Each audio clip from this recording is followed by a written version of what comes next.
Hola chicos, bueno, vamos a seguir con el tema 1 de Psicología del lenguaje. Sistema de procesamiento lingüístico. La psicología cognitiva concibe la mente como un sistema de procesamiento donde el input es sometido a transformaciones.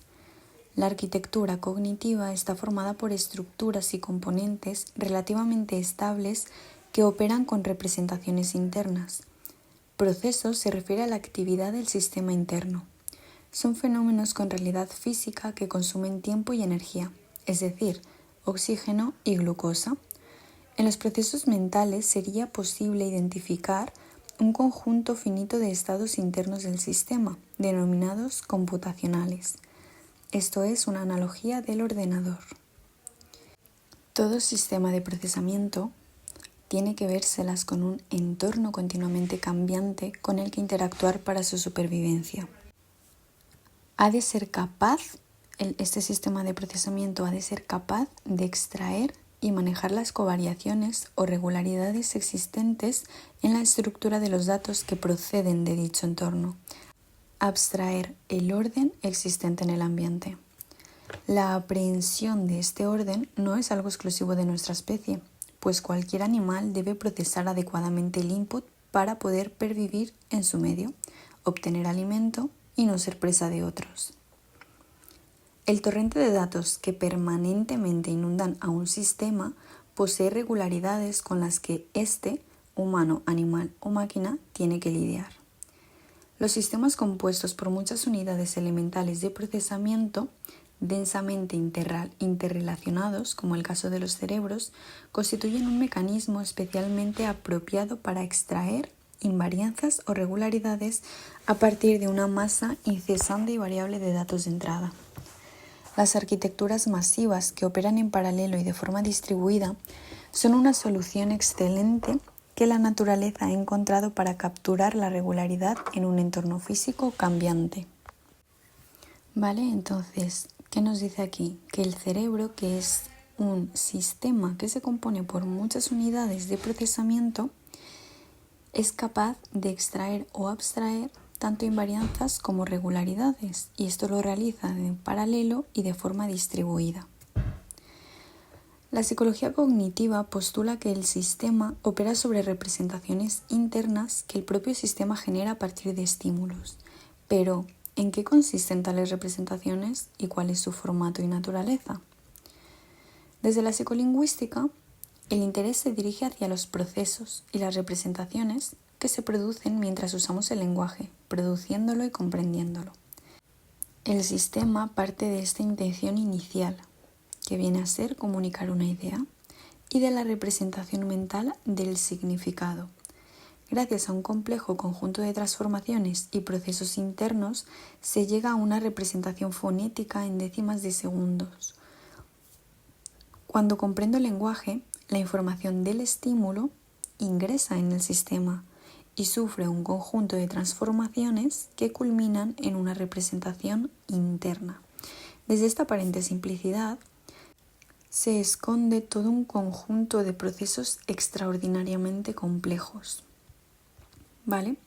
Ahora hay una figura aquí de las etapas del procesamiento durante la comprensión del lenguaje. Esta disposición gráfica que tenemos aquí obedece únicamente a su claridad conceptual, pero no presupone que los procesos sean forzosamente en serie y autoacabados. Vale, entonces entendemos que esta gráfica, esta representación que tenemos aquí, no tiene por qué ser necesariamente en serie, sino que puede ser en paralelo y de forma distribuida, como veíamos anteriormente. El objetivo del sistema es que la información que ingresa con el estímulo, es decir, con el estímulo exterior, desemboque en la construcción de una representación mental, el significado, esto es interno. Lo que sucede mientras tanto es opaco a nuestra conciencia y ocurre rápida y automáticamente.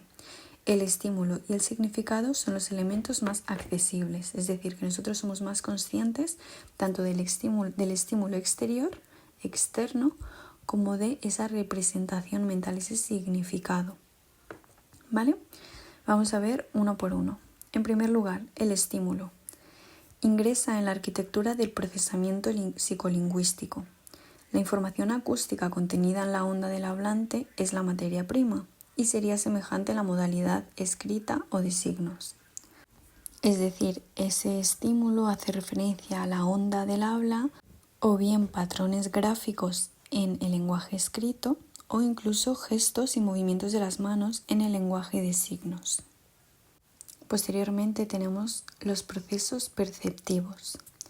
Consiste en la identificación y activación de representaciones relativamente estables y discretas a partir de una señal acústica continua y extremadamente variable.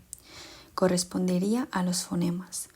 Para algunos autores no está claro que sea el fonema la unidad perceptiva básica.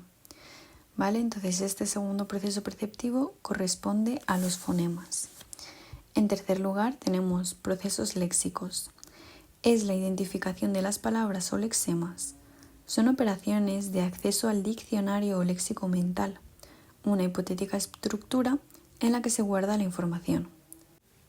¿Se accedería directamente a la unidad léxica en cuestión o se realizaría algún tipo de búsqueda secuencial antes de dar con ella?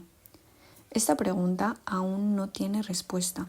Los investigadores se dividen entre los que defienden modelos de acceso directo y quienes creen en modelos de acceso secuencial. ¿Es necesario identificar previamente los fonemas antes de identificar las palabras? Otro tema de discusión, donde parece claro que algunas palabras de uso muy frecuente las identificamos como un todo, sin analizarlas previamente, y para identificar una palabra no se necesita un análisis exhaustivo de todos sus componentes.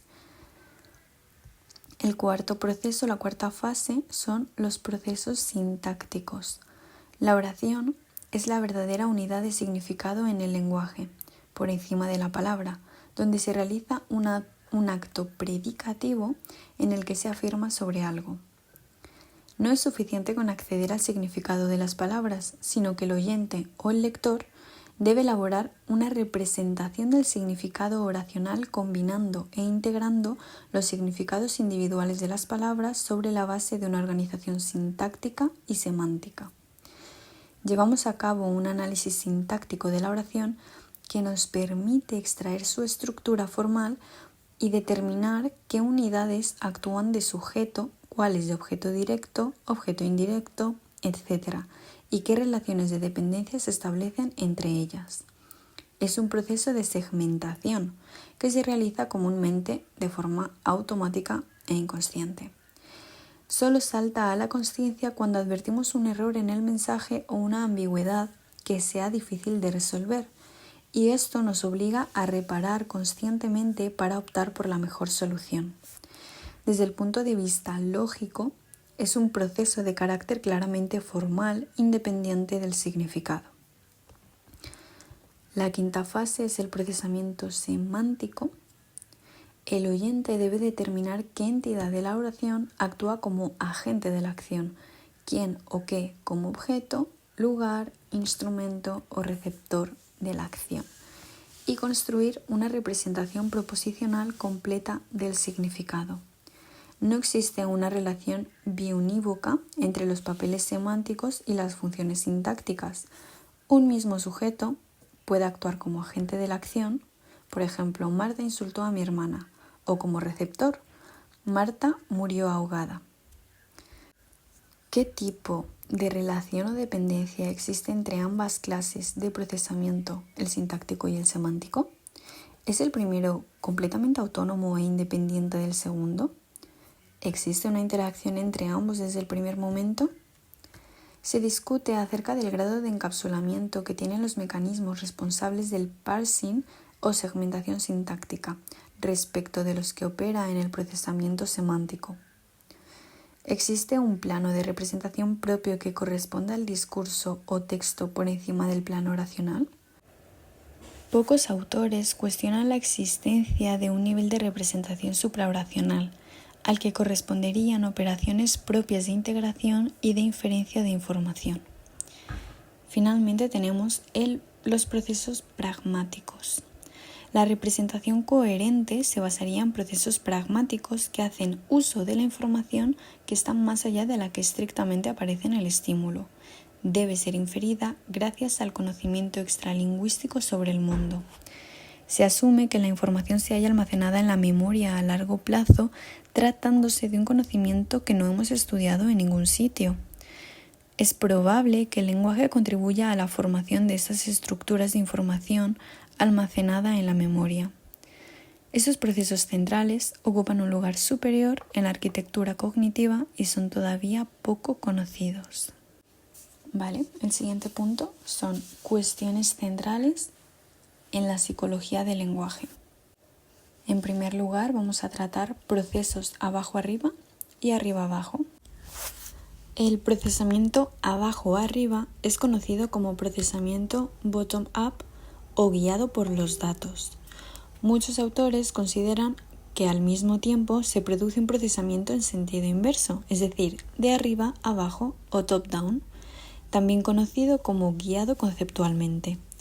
Los procesos superiores influyen sobre los inferiores, facilitándoles la tarea. Los procesos perceptivos se beneficiarían de información descendente desde los niveles léxicos y oracionales, haciendo que su trabajo sea más rápido y requiera menos información del estímulo. Es decir, recordando el esquema que teníamos antes, los procesos perceptivos están más abajo que los niveles léxicos y oracionales. Por lo tanto, a eso se refiere con que estos procesos perceptivos se verían beneficiados de información que desciende, es decir, de un nivel más arriba, que sería el nivel léxico y oracional. Ahora aquí, si podemos verlo, tenemos un texto con las letras desordenadas.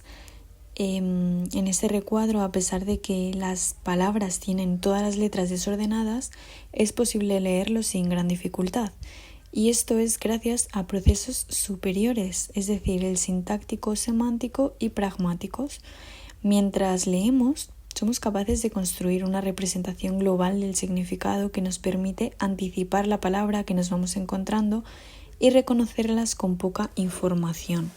Es decir, que tan solo con que aparezca la primera letra y la última de forma correcta en la palabra, podemos leer la palabra entera, a pesar de que las letras estén completamente desordenadas. Y además, si podéis realizar el experimento, es muy interesante, ya que se puede leer perfectamente. Tenemos una segunda figura que representa el efecto del contenido del léxico.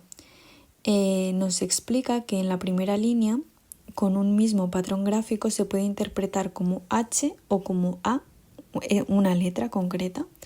Depende de lo que nos interese. Ambos patrones son ambiguos y se pueden interpretar como letras diferentes a consecuencia del contexto del léxico.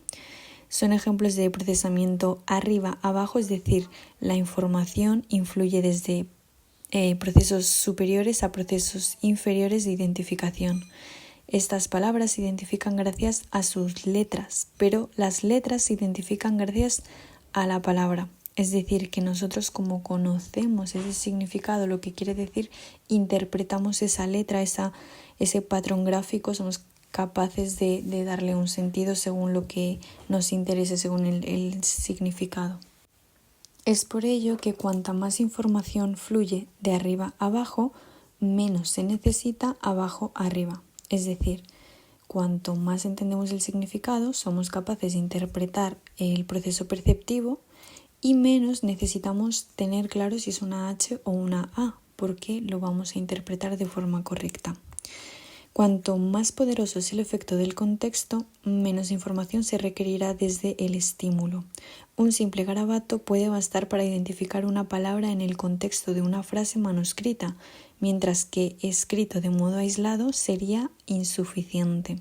Es decir, que el contexto siempre acompaña y nos ayuda. Un sonido aislado sería casi inaudible, pero en el marco de un mensaje coherente sirve para identificar un fonema o una palabra. Vale, ya hemos visto procesos arriba-abajo y abajo-arriba. Ahora vamos a ver la modularidad. La mente podría tener componentes diferenciados que llevarán a cabo subprocesos o tareas especializadas que podrían ser módulos o procesos modulares. El gran teórico de la modularidad es Jerry Fodor, que escribió en 1983 The Modularity of Mind. Los módulos tienen varias características. En primer lugar, son específicos de dominio, es decir, están especializados en un tipo particular de estímulos y solo trabajarían ante una clase de información. Si el mecanismo lingüístico es un módulo, como definen estos autores, este módulo solo actuaría ante estímulos del lenguaje. La segunda característica es que funcionan de modo obligatorio ante la presencia del estímulo apropiado y se activan inevitablemente ante esa información. Por ejemplo, es imposible mirar la palabra mano con un conjunto de trazos sin acceder a su significado, es decir, tú lees mano y automáticamente accedes a su significado. El fenómeno Stroop es un efecto muy poderoso, imposible de evitar. Consiste en la dificultad de nombrar el color en que está escrita una palabra cuando el nombre no coincide con el color físico.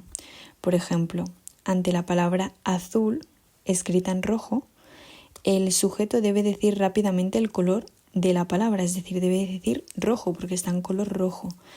Pero los tiempos de reacción son mucho más lentos que cuando tenemos que decir que el color de una palabra es rojo cuando no tiene ningún significado.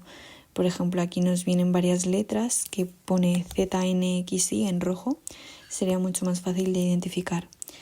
Esto es porque no se puede ignorar el significado, es decir, que compite con el color. La tercera característica de la modularidad de los módulos es que están encapsulados.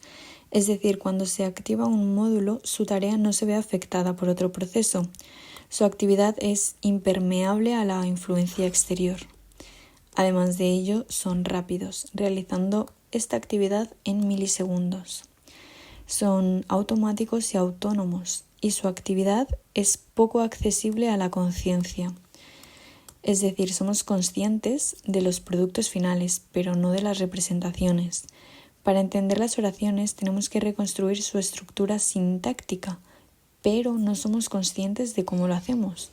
Solo reparamos en ello cuando algo no encaja en la estructura, es decir, cuando hay algún tipo de error. Fodor planteó otras características, como que el desarrollo ontogenético de los módulos seguiría una secuencia madurativa fija. Los módulos también deben ser compactos y estar localizados en estructuras neuronales fijas.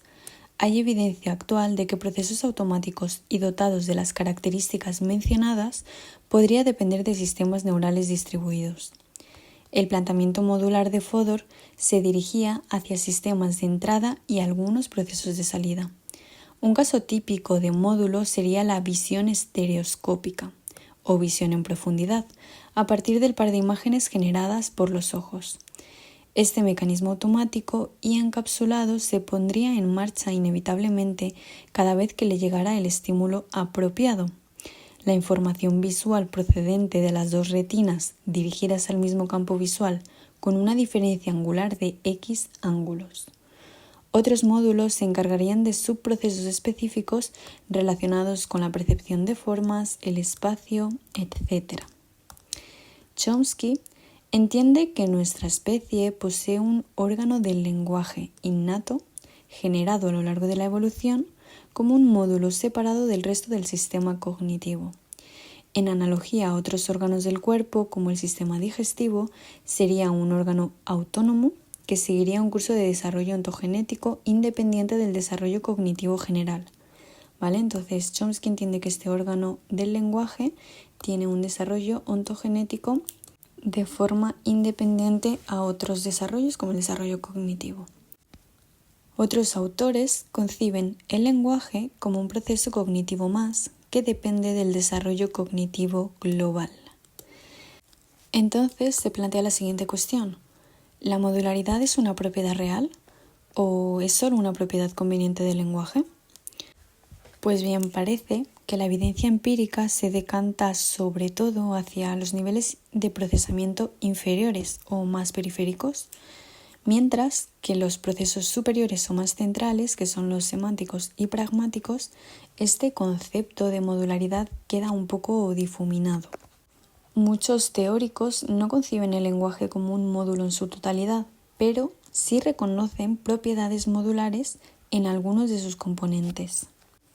Se ha aducido como prueba a favor de los procesos modulares la existencia de disociaciones dobles en pacientes con lesiones cerebrales.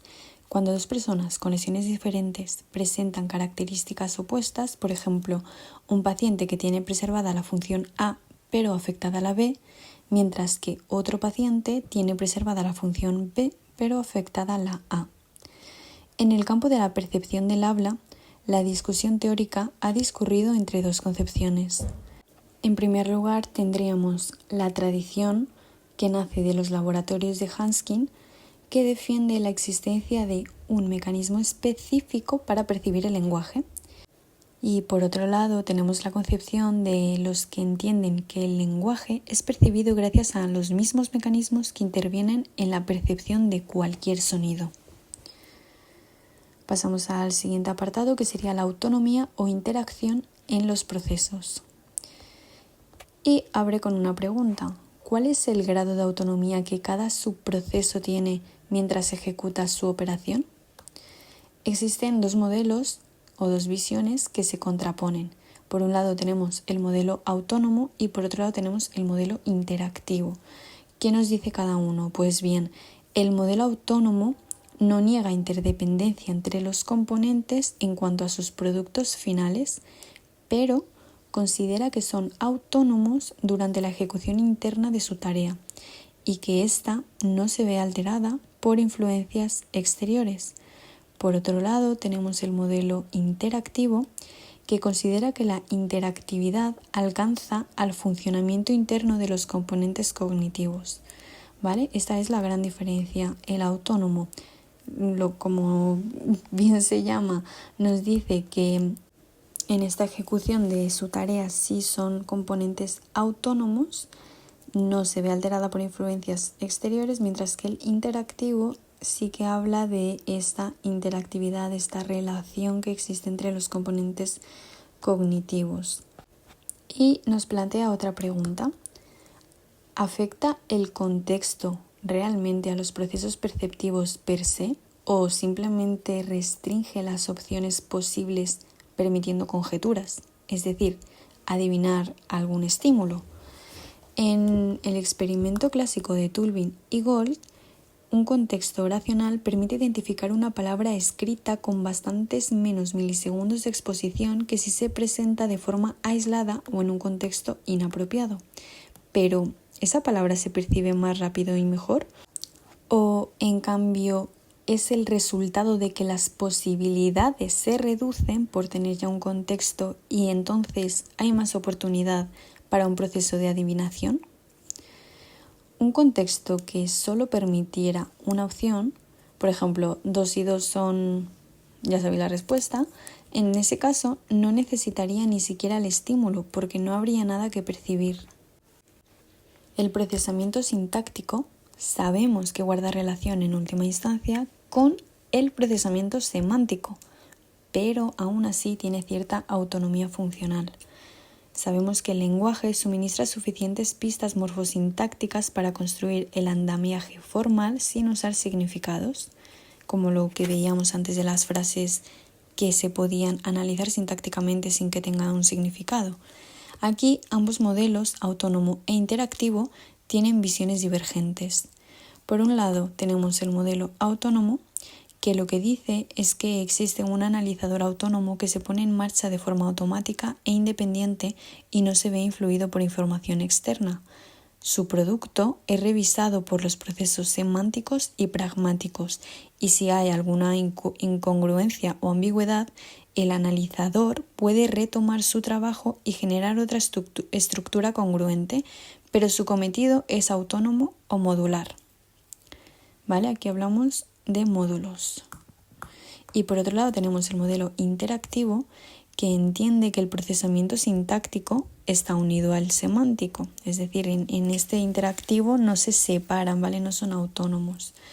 Y desde el principio intervienen ambos tipos de información en la construcción de la estructura sintáctica. Vamos a terminar el tema con los métodos de investigación en psicología del lenguaje. Tradicionalmente, para el estudio de la comprensión se ha utilizado más la experimentación y para la producción del lenguaje se ha utilizado más la observación, porque es relativamente fácil manipular las variables de los estímulos que los sujetos van a comprender, pero es realmente difícil manipular los estímulos que van a producir, ya que la producción se origina a partir de las ideas y los conocimientos del propio hablante.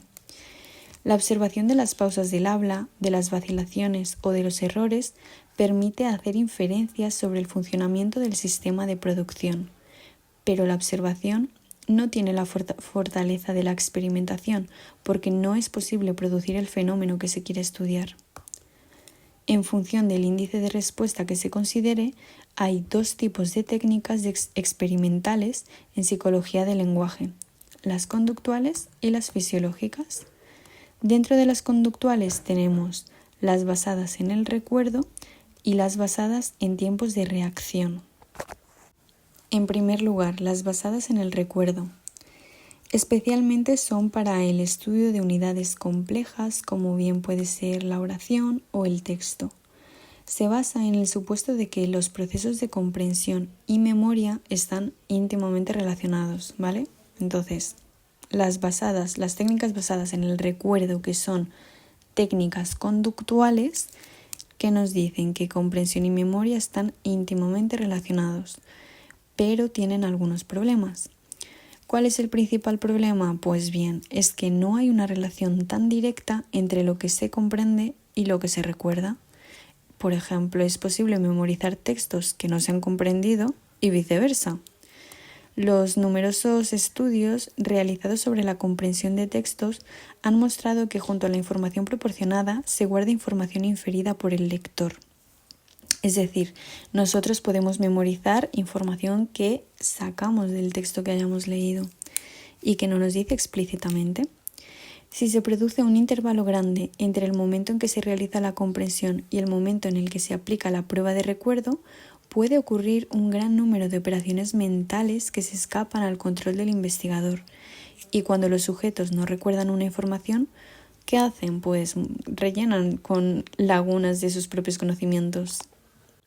En segundo lugar, la segunda técnica conductual son las basadas en los tiempos de reacción. Es una de las metodologías más utilizadas. Es el tiempo que transcurre desde que se presenta un estímulo hasta que se emite una respuesta. El estímulo puede ser un fonema, una palabra, una frase o un estímulo no lingüístico. El experimentador manipula los estímulos. El tiempo de reacción es el índice más objetivo de que dispone el psicólogo experimental, ya que mantiene una estrecha relación con la complejidad del proceso mental. Es decir, a mayor tiempo habrá un mayor número de operaciones mentales. Hay dos tipos de técnicas en los tiempos de reacción. En primer lugar, las que informan sobre el tiempo total que requiere la realización de un determinado proceso. Y una de las más conocidas es la de decisión léxica. Tenemos una modalidad visual y una modalidad auditiva. En cuanto a la modalidad visual, son series de letras ortográficamente legales sobre la pantalla del ordenador, donde los participantes tienen que responder si se trata de una palabra real o no. La modalidad auditiva, el participante escucha una serie de fonemas y tiene que responder si corresponden a una palabra de su idioma. Para poder responder si una serie de letras o fonemas corresponden a una palabra, el participante tiene que acceder primero a su léxico interno. Y la segunda técnica dentro del tiempo de reacción tenemos la que informa sobre el curso temporal del proceso, que son las técnicas en curso. Y la más conocida es la de seguimiento de los movimientos oculares, la cual registra los movimientos de los ojos mientras leen oraciones de un texto, emitiendo un rayo de luz infrarroja sobre la córnea del lector. El ángulo de reflexión de rayo a medida que el ojo cambia de dirección permite saber qué parte del texto está mirando el lector en cada momento, cuánto tiempo está detenido en cada posición y dónde se dirige el siguiente movimiento. Por lo general, se miden en milisegundos. La rapidez indica la accesibilidad de la palabra. Estas son las dos técnicas conductuales y ahora vamos a ver las técnicas fisiológicas, que aquí nos mencionan dos. La primera es aquella que recoge cambios en la actividad electrofisiológica del cerebro, que serían los potenciales evocados, que lo veremos más adelante. Y en segundo lugar, las que recogen cambios en la activación cerebral, que sería la neuroimagen, resonancia magnética funcional, magnetoencefalografía, etc. Y con esto finalizaríamos el tema 1.